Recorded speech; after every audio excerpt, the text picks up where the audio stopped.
네, 그럼 첫 번째 주제로 지난주 자산 시장에서는 무슨 일이 있었는지 한번 보도록 하겠습니다. 일단 뭐가 많이 나와요. 월말 월초에는 뭐가 많이 나오는데 한번 쭉 보도록 하겠습니다. 사실 그 지난주에는 계속해가지고서 중국이 코로나 방역 제대로 이거를 풀 수가 있을까? 시위는 어떻게 할까? 뭐 이런 것들이 이슈가 됐었어요. 일단은 우려로 하락을 했던 그런 날이었습니다. 과도한 방역에 지친 인민들의 항의가 증가했다라는 소식이고요. 뭐 이런 거 관련해서 각종 짤이라든지 영상이라든지 아주 많이 돌아다녔죠. 이날에는 좀 이렇게 악재로 작용을 했었습니다. 그러다 보니까는 중국에서 이거 잘못하면은 아이폰 생산 차질이 계속해서 길어지는 것 아니냐 이런 얘기도 나왔고, 또 숫자도 구체적으로도 좀 제시가 되었죠. 아이폰 600만 대 생산 차질 겪을 것 같다. 뭐 그런데 그런 생각이 듭니다. 저는 그 아이폰의 경우에 물론 생산 차질이 오랫동안 지속되어 버린 문제가 되겠지만은, 그러지 않고 뭐 얼마간의 차질이 있은 이후에 생산이 다시 원래로 돌아가게 된다라고 하면은 실질적으로는 피해를 안 입는 게 아닌가. 왜냐면은 뭐 다른 브랜드력이 낮은 회사가 아니라 애플 같은 경우에는 브랜드력이 되게 높은 회사잖아요. 그러니 이 제품이 뭐 가령 다음 주에 고객님 받을 수 있어야 했는데 생산 차질 때문에요 한 달 뒤에 받을 수 있어야 한다고 해서 그 수요가 사라지지는 않지 않을까. 그래서 뭐 영향은 상당히 제한적일 것이다라고 개인적으로는 생각을 합니다. 다음으로 원유 시장에서는요, 추가 감산의 가능성이 제기가 되었습니다. 이거는 오펙 회의를 앞두고서 과연 시장에서 우리가 어떤 회의 결과가 나오면 반응을 잘해줄까라는 거를 알아보기 위한 회의 전에 언론 플레이다, 이렇게 보시면 될 것 같아요. 지난번 회의가 10월이었거든요. 그때 당시에도 보시면은 맨 처음에는 감산할게 했다가 100만 배럴 감산하면 어떨까? 그랬다가 200만 배럴 감산하면 어떨까 했는데 요때 반응이 좋았거든요. 100만까지 좀 미적지근했어요. 그러니까는 바로 200만 배럴 감산의 확정을 지었던 적이 있습니다. 그래서 이번에도 뭐 그런 식으로 살짝 흘리게 하는 정도이다로 생각을 합니다. 연준 의원들 계속해서 발언이 이어졌는데요. 이날에는 시장에서 매파적으로 읽힌다라고 하는, 읽혔다라고 하는 그런 발언들이 나왔습니다. 메스터의 경우에는요, 금리 인상 중단에 근접하지도 않았다. 블라드의 경우에는 5에서 7% 계속해가지고 요즘에 얘기를 하고 있고요. 그 다음에 뉴욕 총재인 윌리엄스의 경우에는 조기 금리 인상론에 대해서 좀 신중론을 제기를 했고요. 인하라는 건 아무래도 2024년 정도나 되어야지 가능할 것 같다. 뭐 그런 식으로 이야기를 했습니다. 근데 사실은 뭐 지금 연준은 데이터를 보고 갈 수밖에 없는 상황이고, 이들의 발언도 중요하긴 하지만은 파월 의장의 의중이 또 중요해져 있는 상황이기 때문에 조금 중요도는 제한되지 않나 그렇게 생각을 합니다. 그 다음에 화요일로 가게 되면은요, 이날은 또 중국에서 계속해서 방역을 완화해 나가겠다라는 이야기가 나오니까는 방역 관련해서 호재로 작용을 해서 아시아 시장 전체를 좀 들어 올렸습니다. 물론 이제 이런 이슈도 있어요. 지금 중국의 경우 보시면 제가 이제 단기 자금 시장에서 자금이 들어오는지 나가는지 체크하는 방법을 저희 채널에서 여러 차례 알려드렸었잖아요. 그런 점을 왜 말씀을 드렸냐면, 중국이 약간 이럴 때는 돈을 좀 풀어서 안정화시켜야겠는 걸 본인들이 인지하고 있는 거죠. 조금 잘못하면 지금에서 시장이 이렇게 불안해할 수도 있겠어요. 이럴 때는 단기 자금에 돈을 풉니다. 이번에 방역을 완화해 나가면서 시장에서 이어지는 이런 혼란들을 중국에서도 단기 자금 시장에 돈을 풀면서 대응을 해 나갔다라는 거고요. 월화수에는 금액을 꽤나 크게 집어넣었었습니다.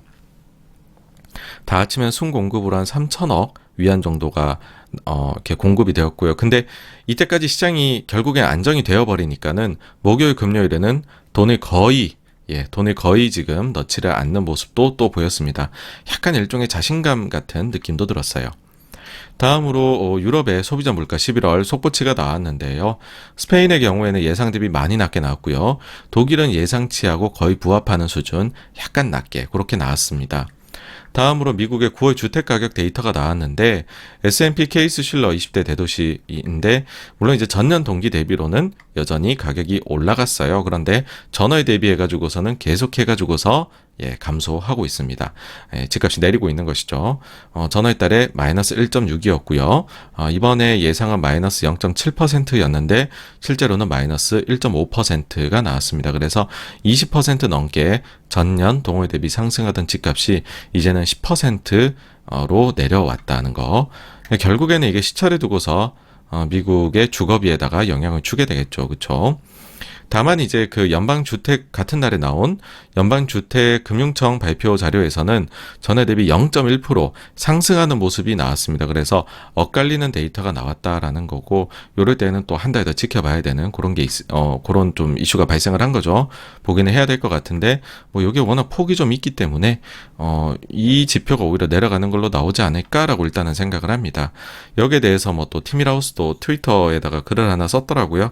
보니까는 이게 그 데이터 집계의 요 데이터의 특성상 9월 달인데 그 전에 이제 3개월 평균 해가지고 그러니까는 들어오는 것이기 때문에 모기지 금리가 7%를 넘기 전에 그런 그 자료까지도 지금 그 전에 자료까지도 들어왔음에도 불구하고 이만큼 빠진 거다. 그러니까 앞으로 더 가속화될 것 같다라는 식의 뉘앙스로 글을 올리기는 했습니다.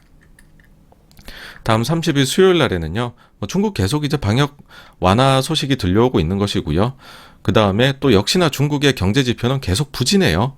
네, 안 좋게 나오고 있고요. 마지막 날 되면은 제가 이제 좀 요즘에 좀 눈여겨보고 있는 데이터는 우리나라의 산업활동 동향 데이터이고, 이걸 보는 이유는 각종 산업에, 특히나 우리 대표 산업이라 할 수 있는 반도체 쪽에서 재고 문제가 어느 정도나 해소가 되어가고 있느냐, 이걸 보기 위함이다 라고 말씀을 드릴 수 있을 것 같아요. 근데 보시게 되면은 3개월 연속으로 전년 동월 대비해 가지고서 생산이 마이너스로 들어가 있고요. 그 다음에 재고 자산의 증가는 여전히 전년 동월 대비 재고가 늘고는 있으되 재고 증가율의 꺾임은 급격히 나타나고 있다. 4개월 전에 보시면은 80%, 그 다음에 보시면 60%, 그리고 50%에서 이번에는 13%로 내려왔습니다. 다음으로 우리나라 MSCI 반기 리밸런싱이 있었는데 뭐 1조 이상이나 코스피 외국인이 사들였죠. 사실 이제 이번 리밸런싱에서는 우리나라가 조금 비중이 줄어들게 되는 이슈가 있었어요. 왜 그러냐면 사실 그 시가총액의 영향을 정말 많이 받거든요. 근데 그 사이에, 그 6개월 사이에 한국하고 중국 주식시장이 굉장히 좀 차별화되게 나빴잖아요. 그러다 보니까 이쪽에서 감소가 크게 나타나서 중국이 제일 이번에 이제 편출되는 그 종목 금액이 많았고, 그 다음이 한국이었습니다. 반대로 편입 많이 되는 데는 인도였었어요. 인도 주식시장은 상대적으로 좋았었으니까요. 그래서 사실 이게 결정된 거는 11월 이제 초중순이었었고, 날짜 나온 거는 그 이제 어떤 게 편출되고 편입될지는요. 그래서 그 즈음에 외국인 자금이 한번 살짝 나갔다가 이날에는 또 들어왔어요. 그러니까 어떤 얘기를 드리고 싶냐 하면은 이것이 우리 펀더멘탈과 때문에 뭔가 리밸런싱 이슈가 발생하는 것은 아니다. 그냥 이제 그 주가에 따라 가지고서 주가가 많이 빠지면 오히려 빠지게 되는 그런 이제 영향을 받게 된다라는 것 하나 하고요. 그 다음에는 우리가 아무리 계산을 해봤자 이날 당일에 무슨 일이 있을지는 사실 또 알기가 어렵다. 누구는 이제 먼저 매매를 했을 수도 있는 거라는 거죠. 그래서 매번 좀 다른 이슈가 발생한다. 그래서 요거 가지고서 유의미한 결과 도출은 힘들다인데 뭐 그 어떤 종목이 편입되고 편출돼 있지를 계산을 사실 애널리스트 분들께서는 이렇게 섬세하게 하시기 때문에 거의 좀 알고 계세요. 거의. 그러면은 그런 종목들의 경우에 조금 뭐 한 달 전에서 실제 편입이 결정되는 그날까지 해서 한 2주간으로 보게 되면은 수익률이 시장 대비 뭐 2%가 좋다던가 그런 게 있었던 것 같기는 해요. 그래서 요거는 퀀트로 하시는 분들은 꽤나 요것도 이용을 해가지고서 매매를 하시는 것 같기는 한데, 저는 사실은 그런 쪽까지는 잘 못하기 때문에 그저 뭐 크게 유의미하진 않다. 요 정도까지로만 말씀을 드립니다. 다음으로 유럽의 소비자 물가 더 나왔는데요. 이날에 프랑스는 뭐 예상치 부합, 이태리는 예상치보다 좀 더 높게 나왔고요. 이거 다 합쳐가지고서 유럽은 어떠하냐라고 했을 때는 예상치를 꽤나 크게 하회를 했습니다. 근데 그래봤자 10%이기는 해요. 높아요, 매우. 그렇지만 이번에 보시면 프랑스, 독일은 부합했고 이탈리아는 상회, 그리고 제일 중요했던 유럽은 하회를 했습니다. 뭐 스페인도 곁다리로 하회를 했고요. 그래서 유럽 쪽에서도 조심스럽게 물가가 좀 피크아웃하는 느낌을 주기 시작했다. 네. 그렇고요. 그 다음에 미국의 ADP 비농업 고용이 나왔는데 예상보다 낮게 나왔어요. 예상 20만인데 이번에 12만 7천 정도가 나왔어요. 그래서 전월치가 23만 9천이니까는 크게 감소를 했죠. 여기에 대해 가지고서 수석 이코노미스트가 이렇게 ADP에서 이야기를 합니다. 우리 데이터에 따르면은 연준의 긴축이 일자리 창출과 임금 상승에 영향 미치고 있습니다. 그러니까 연준이 목표했던 대로 일자리 쪽에 실제로 안 좋은 영향을 이미 미치고 있는 것이죠. 네, ADP 비노 고용을 보면 그렇다라는 겁니다. 다음에는 고용 데이터 하나 더 나왔는데요. 졸츠라 해갖고 구인이직 보고서 나왔습니다. 그 전달에 보면은 그 구인이 잘 내려오다가 확 올라갔었죠. 근데 이번 달엔 다시금 내려갔습니다. 구인 요번에 발표된 거는 1033만이었고요. 예상치는 1030만이었어요. 근데 전월치는 마이너스 3만 수정되어서 거의 예상치 수준으로 나왔다라는 거고, 이제 계산해보면은 실업자 1인당 일자리 개수가 몇 개 놓여있느냐라고 했을 때 1.71개가 되었습니다. 한때는 이 데이터가 거의 2에 육박을 했었는데 이제는 1.7로 여전히 과거 대비해 가지고선 매우 높습니다. 근데 살짝 꺾여 내려왔다라는 거고요. 그러니까 고용 쪽에서 둔화의 모습이 나타나고 있다라는 거죠. 그리고 이날 이제 하이라이트 파월 의장 브루킹스에서 연설을 했는데 사실 좀 다수가 걱정을 많이 했어요. 왜 걱정을 많이 했냐면은 8월 달에 잭슨홀 연설 거기서 너무 매파적인 발언이 나오면서 대참사를 겪었던 그런 안 좋은 경험이 생각이 나는 거거든요. 근데 이날 파월의 발언은 꽤나 비둘기적이었습니다. 그래서 증시가 생각보다 좀 많이 상승을 하게 되었고요. 금리는 좀 생각보다 많이 빠지게 되었습니다. 다음 이제 12월 달로 넘어옵니다. 12월 1일 목요일인데 우리나라 수출입 데이터 여전히 부진합니다. 수출 같은 경우에 예상이 마이너스 11이었는데 마이너스 14. 전월에 마이너스 5.7인데 계속해서 부진한 모습 나오고 있죠. 다만 이제 우리나라 수출의 좀 선행 데이터라고 한다면은 중국의 재고 동향이거든요. 근데 중국 재고 동향이 우리 저 반도체하고 비슷해요. 재고가 여전히 증가는 하고 있으나 재고 증가율이 6개월 연속으로 지금 내려오고 있습니다. 그래서 이 정도면은 제 생각에는 내년 초 정도면은 우리나라가 일단 중국 쪽에 수출이 부진한 게 우리 수출 부진에 큰 영향을 지금 주고 있거든요. 이 부분에서 바닥을 찍고 좀 이제는 반등하는 모습을 보이지 않을까라고 개인적으로는 생각을 합니다. 그리고 또 고용 데이터 진짜 많이 나오네요. 미국의 신규 연속 실업상 청구 건수 나왔는데 또 좀 엇갈리게 나왔어요. 연속은 많이 나왔고 신규는 예상보다 적게 나왔습니다. 신규 실업 22만 5천, 예상은 23만 5천이었습니다. 연속의 경우에는 157만 예상이었는데 160만이 나왔어요. 그래서 연속의 경우 계속해서 올라가다 보니까는 이제는 4주 이동 평균도 많이 올라가 있는 그런 상황이 되었고요. 여기에서 느낄 수 있는 건 그거 같아요. 그러니까 고용 쪽에서 열기가 확실히 내려오고는 있다. 근데 급격하게 내려오지는 않는다. 그런 정도로 섞어서 믹스해갖고 표현해 볼 수 있지 않을까 싶습니다. 다음 미국 이날 PC 물가지수 나왔는데요. 예상치에 부합하는 수준으로 나왔습니다. 근데 여기에서 재밌는 거 하나를 발견을 했어요. 뭐냐 하면은 요즘에 백악관이 CPI가 나오기 전에 하루 전날에 거의 좀 힌트 주잖아요. 우리는 미리 받아봤어 이런 느낌으로다가. 근데 마찬가지로 지금 파월 의장이 PC를 미리 받아보는 듯한 행동을 했습니다. 그게 뭐냐면 그 전날에 있었던 브루킹스 연설에서 근원 PC하고 헤드라인 PC에 대해 갖고 얘기를 했거든요. 그때 헤드라인 6%, 근원 5%로 얘기를 했습니다. 근데 정확하게 그렇게 나왔습니다. 그래서 아마 PC 물가 받아보고 있는 것 같다. 하루 전날에 그런 느낌이 들었고요. 이제 요 근원 PC하고 나오게 되면 우리 그거 구해볼 수가 있거든요. 제임스 블라드가 최근에 5에서 7% 기준금리 이야기할 때 테일러 준칙을 사용을 했잖아요. 자기가 좀 수정을 가미한. 그러면은 거기에 넣은 게 요 PC란 말이에요. 그러면은 데이터 나왔으니까는 직전에 블라드가 썼던 자료하고 요번에 요 데이터가 나옴으로 인해서 변한 자료가 어떻게 차이가 날까 그걸 계산을 해볼 수가 있습니다. 일단 블라드가 지난번에 발표를 할 때는 최저는 4.94%, 최고는 7.15%였어요.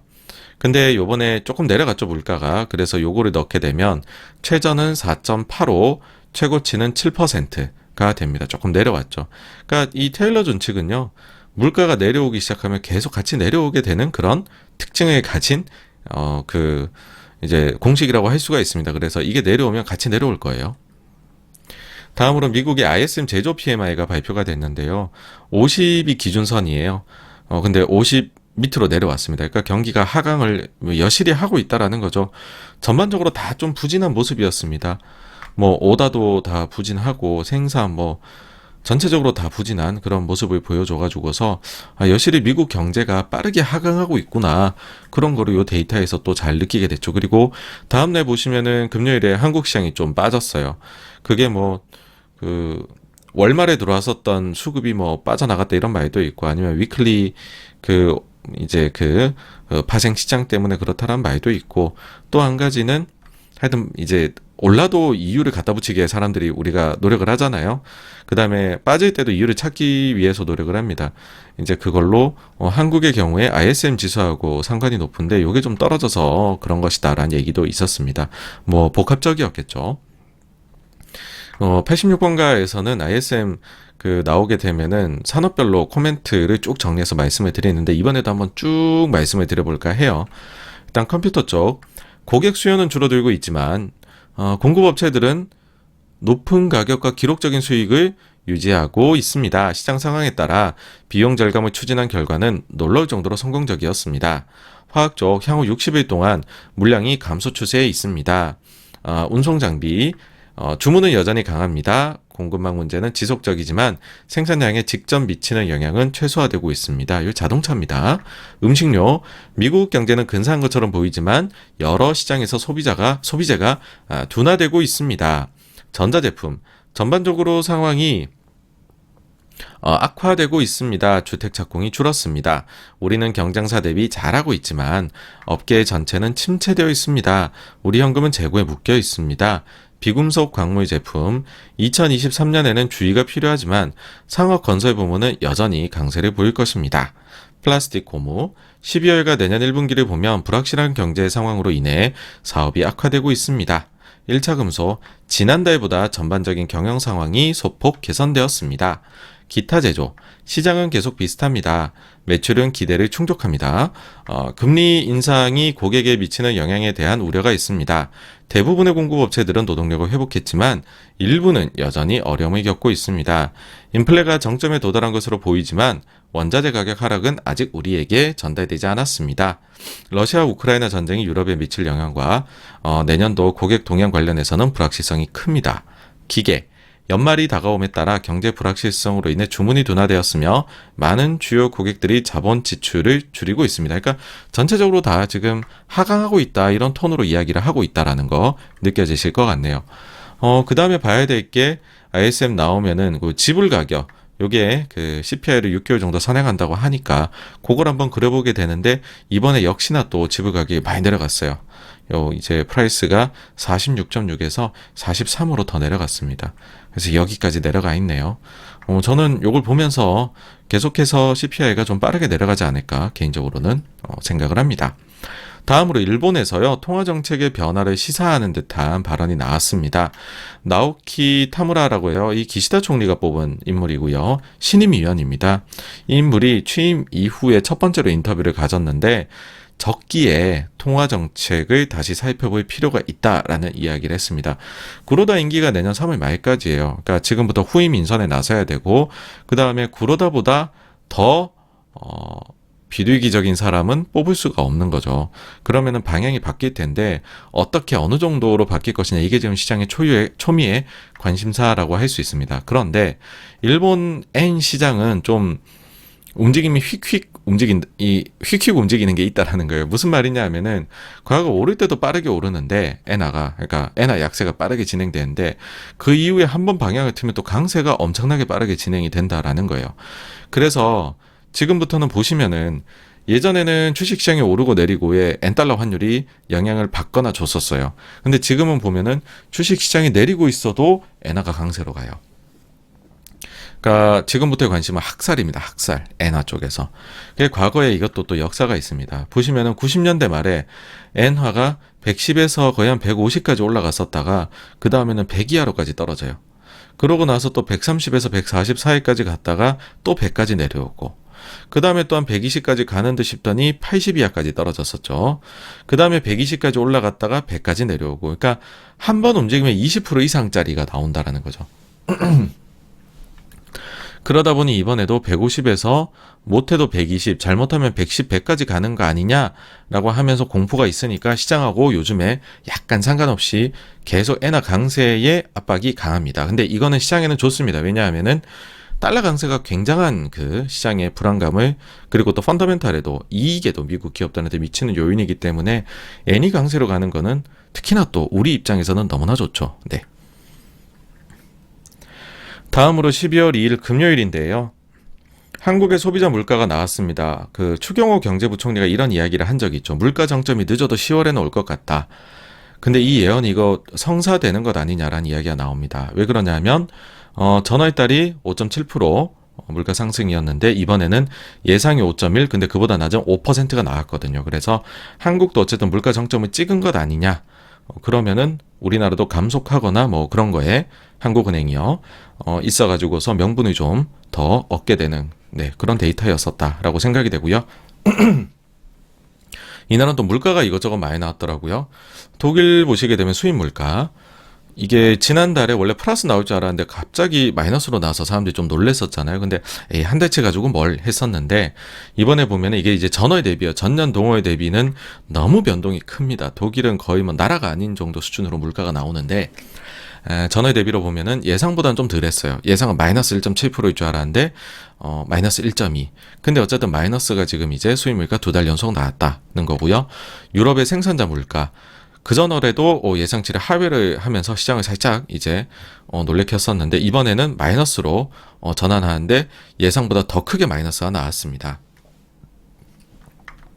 전월이 플러스 1.6이었는데 예상은 마이너스 2. 근데 그보다 낮은 마이너스 2.9가 나와서요. 보시면은 전월 달에는 전년 동월 대비값이 41.9% 생산자 물가 증가해서 이달에는 갑자기 10%가 빠져서 30.8%로 내려왔습니다. 다음 미국의 월간 고용 보고서, 이것도 뭐 매우 중요했던 거죠. 고용 월간 순증, 그 다음에 임금 인상폭, 그러니까 시간당 임금, 이거는 여전히 매우 뜨겁게 나왔습니다. 근데 데이터가 좀 엇갈렸다는 거죠. 요건 뒤에 가서 한번 자세히 말씀을 드릴게요. 그래서 어쨌든지 간에 고용 순증이 나오고 예상 대비해서 더 크게, 그 다음에 시간당 평균 임금이 예상보다 더 높게 올라와서 그 즉시로는 미국 증시가 많이 빠졌었죠. 근데 그 이후에 이거 데이터가 좀 우리가 다시 봐야 될 게 많이 있는 것 같아 라고 하면서 슬슬 올라와서 다우는 무려 플러스 양전환에서 이날 장이 끝났습니다. 다음 유가 쪽에서 보게 되면 결국에 이 러시아 원유 상한제 합의 도출이 됐어요. 그래서 근데 이제 그것도 예상이 원래 한 65불이었는데 그보다 낮은 60불로 되었습니다. 그래서 유가가 원래는 올라가고 있었다가 요거 나오면서 마이너스 음전환을 해버렸습니다. 네. 그래서 미국채를 보시게 되면은 금리가 10년물이 계속해서 내려가고 있어요. 그 파월 발언으로 더 이번 주에 내려가게 됐고요. 기대 인플레는 살짝 올라갔습니다. 2.35로. 요게 하여튼 2.3 밑에서 계속 놀아줘야 연준 입장에선 마음 편할 거라고 보는데, 하여튼 저도 개인적으로는 좀 더 내려왔으면 좋겠고, 그 다음에 유가는 80 밑으로 내려갔다가 간신히 또 80으로 회복을 했습니다. 감산에 대한 뉴스 계속 나오는 거, 중국 리오프닝 계속 해나가는 거, 그런 이제 기대가 녹아 있는 거죠. 다음으로 미국 GDP 나오에서 예상하는 GDP 미국 4분기는 원래 막 4.3까지 올라갔었잖아요. 근데 요번에 ISM하고 이런 게 좀 나쁘게 나오면서 2.8까지 떨어졌습니다. 그러니까 요 GDP 나오 자체가 예상치가 좀 데이터 하나하나 크게 바뀝니다. 특히나 월 초에 나오는 데이터들이 중요 데이터들이 많다 보니까는 그때 많이 바뀌어요. 그래서 조금은 더 우리가 지켜봐야지 실제로 어느 정도 예상치 나올지 우리가 알 수 있겠다라는 것이고요.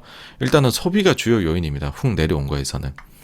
그래서 이제 요게 좀 이례적인 요인들 3인방이잖아요. 정부 지출하고 순수출하고 재고. 요거 다 합쳐놓고 보면은 0.7에서 0.8 정도가 됩니다. 요거 제외하면 일단은 한 2% 정도의 GDP 상승 요렇게로 일단은 나우에서는 보고 있습니다. 다음 주 화금에 또 요게 업데이트가 되니까 또 좀 봐야 될 것 같아요. 그 다음 중국 리오프닝에 대해 가지고서 한번 말씀을 드려볼까 해요. 중국이 리오프닝을 생각보다는 더 적극적으로 하는 느낌입니다. 그죠?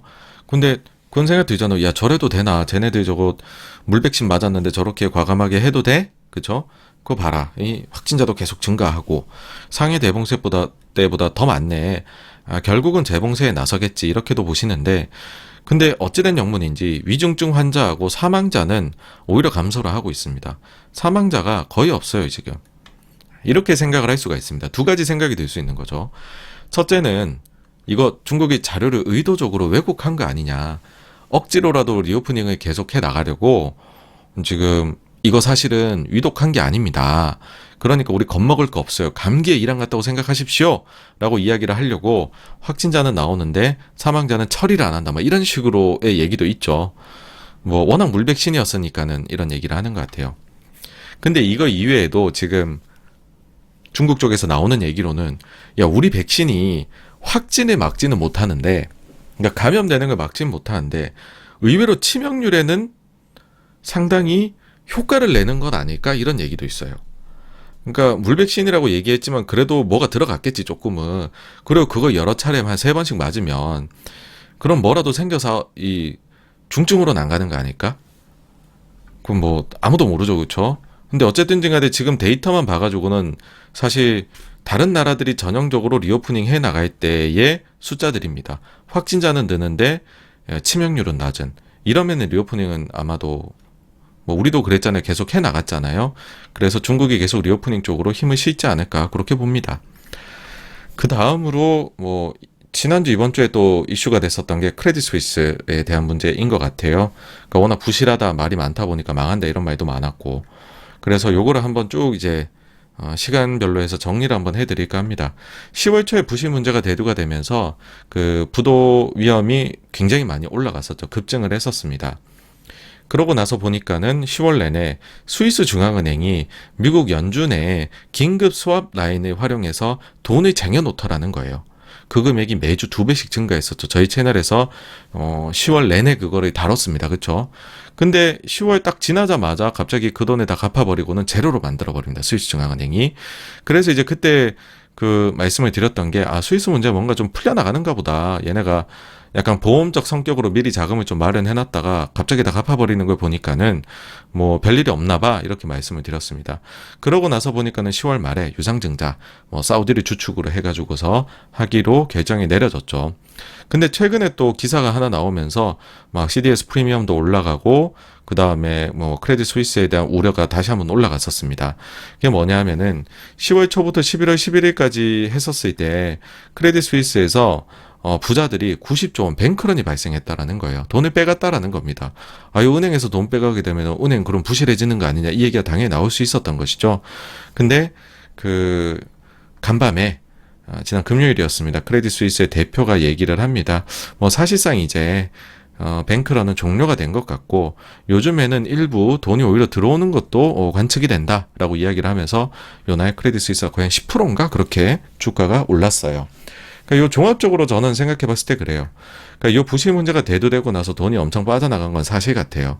근데 10월까지만 딱 수합의 그 연준의 긴급 수합 라인을 스위스 중앙은행이 사용하고 그 다음에 안 했던 거, 그리고 그 사이 유증을 결정 내린 걸로 봐가지고서는 아마도 11월 들어와가지고서는 거의 돈 빠져나가는 게 없지 않았을까. 그러니까 사태가 제가 볼 때에는 좀 해소되어 간다라고 그렇게 생각이 듭니다. 총평해 보면은 지난주하고 똑같아요. 네, 계속해가지고서 예상 범위 이내에서의 지표가 나오고 있고, 그래서 생각은 동일하고 계속해서 긍정적으로 생각한다라는 거고요. 다음 주는 일단 주말에 오펙 뭐 결과 나오겠죠 이제는. 그 다음에 ISM 서비스 PMI 나오는 거, 중국 수출입 데이터, 미국의 실업, 그리고 그 물가 관련해서 중국의 소비자 생산자 물가, 미국 생산자 물가, 미시간 기대 인플레이션, 단기 장기 이런 것들이 나오게 됩니다. 또 이런 거에 따라서 네, 뭐 사실 근데 요거보다 그 다음 주에 있을 FOMC가 중요하긴 하겠지만은 또 뭐 한 봐야죠, 그렇죠? 또 작은 거에 또 우리가 반응을 하게 되어 버릴 수도 있는 거니까 뭐 이런 이슈가 있다로 해가지고서 이번 주는 정리를 할 수 있을 것 같습니다. 그래서 여기까지가요. 첫 번째 주제였던 지난주 자산시장에서는 무슨 일이었고요. 다음으로 넘어가 보도록 하겠습니다.